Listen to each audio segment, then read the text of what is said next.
Hey everybody, welcome back to another episode of Paint Everywhere.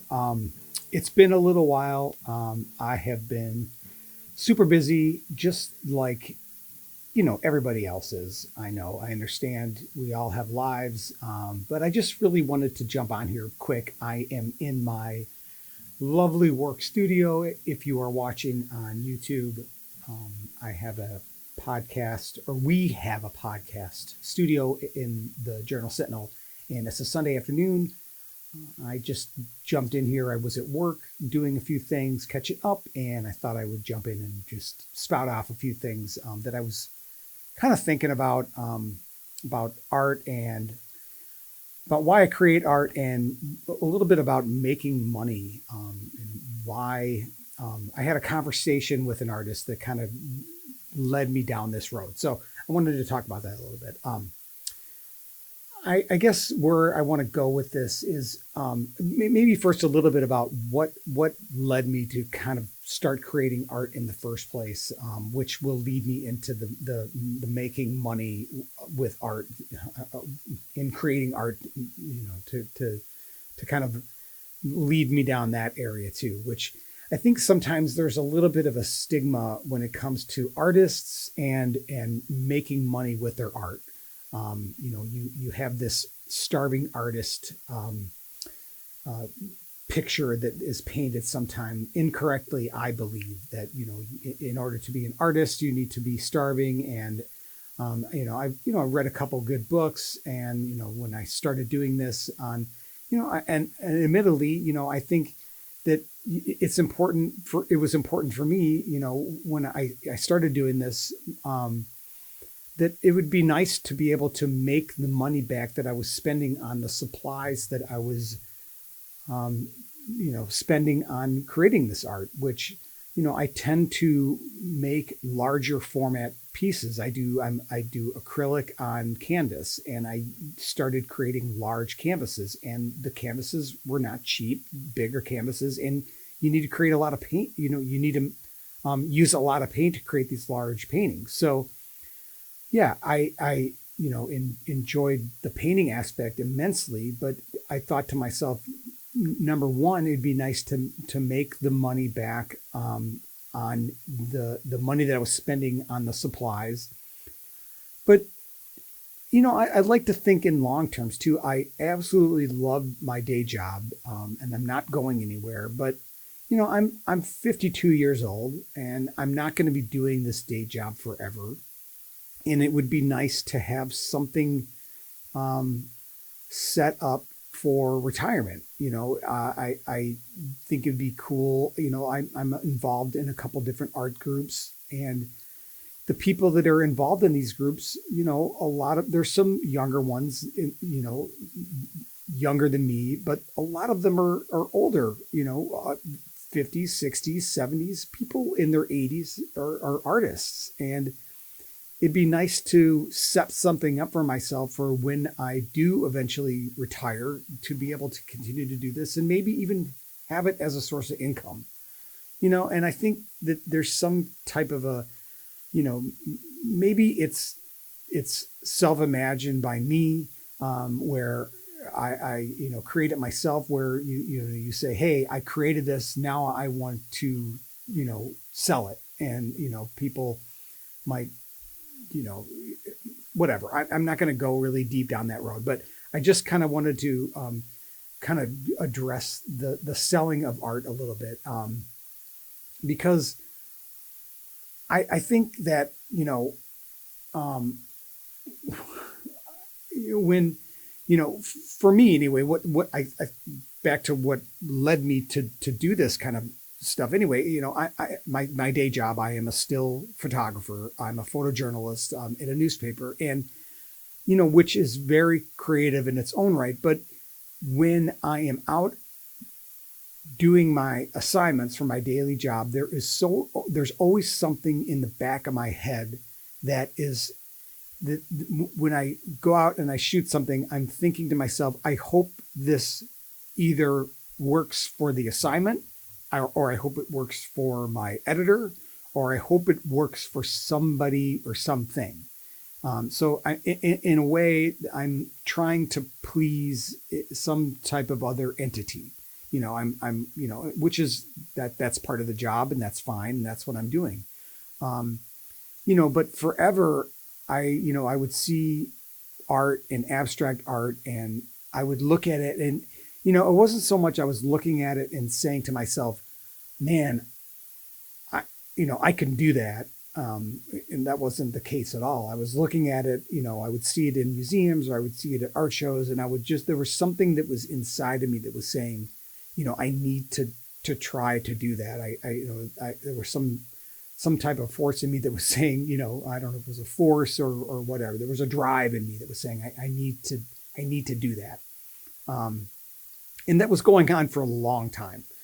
And I finally, caved about a year and a half ago, or almost 2 years ago now, in the spring. And, and I got some canvases and some acrylic paint and started painting. I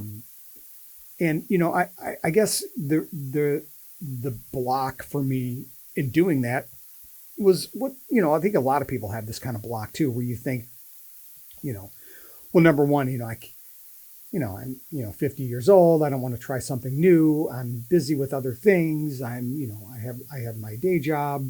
I'm a photojournalist. That's my creative outlet. I don't want to, there was a lot of fear in me too, early in my life too, where what will people say? I post a lot on social media of my photography.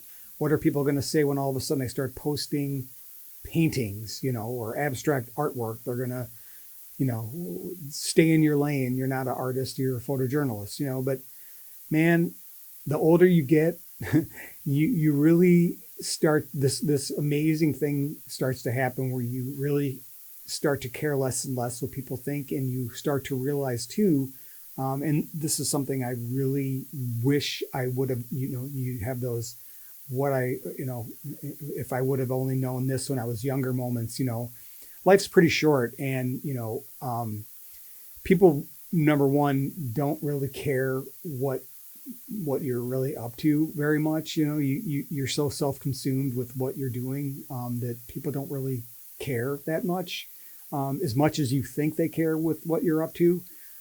So if you're on the fence on whether or not you want to try, whether it's art or some type of a craft or anything, acting or singing or guitar or any kind of creative outlet, and you want to release it to the world and show it to people, and you're afraid of what people are going to say about it, go for it. Because yeah, maybe people will say something about it and critique it, but you know what? You're doing it, and you're trying it, and you're putting yourself out there. And those people that are saying something about it, or maybe critiquing it, or giving you feedback that may be unkind, they're not trying it. So you are one-upping them. So, like I said, I tried it for a long time, or, I sat on the sidelines for a long time and didn't try it. And finally, I put it out there and tried it.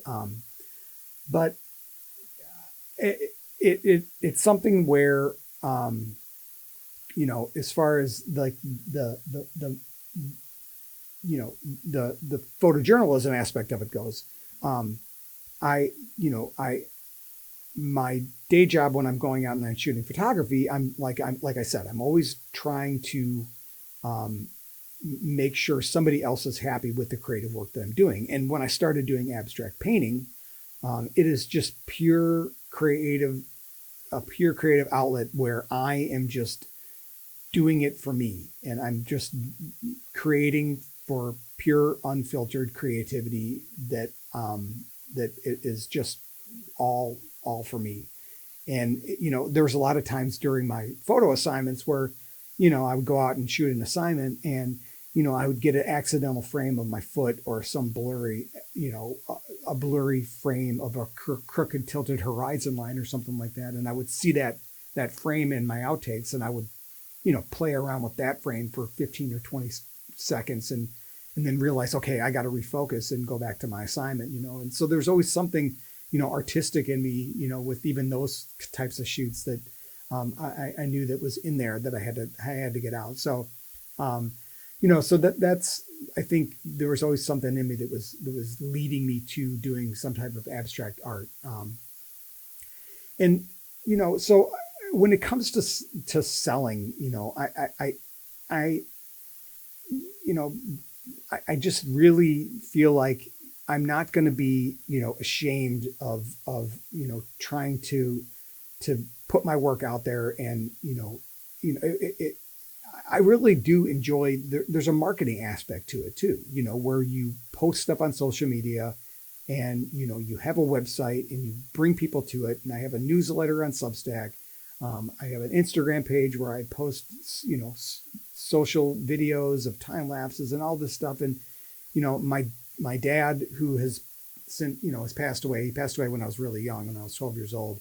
Um, but he was into marketing, and I remember him doing marketing things and really being into that. And I think a little bit of that is kind of rubbed off on me, where I enjoy it. I enjoy the marketing aspect of it too. And God knows that marketing is an incredibly creative outlet as well too. So, and there's just something, incredible about creating something and making it from nothing. You have a white canvas, and you really, for me personally, when I have a white canvas and I look at it and I really don't know what it's going to be, coming from an abstract painting background.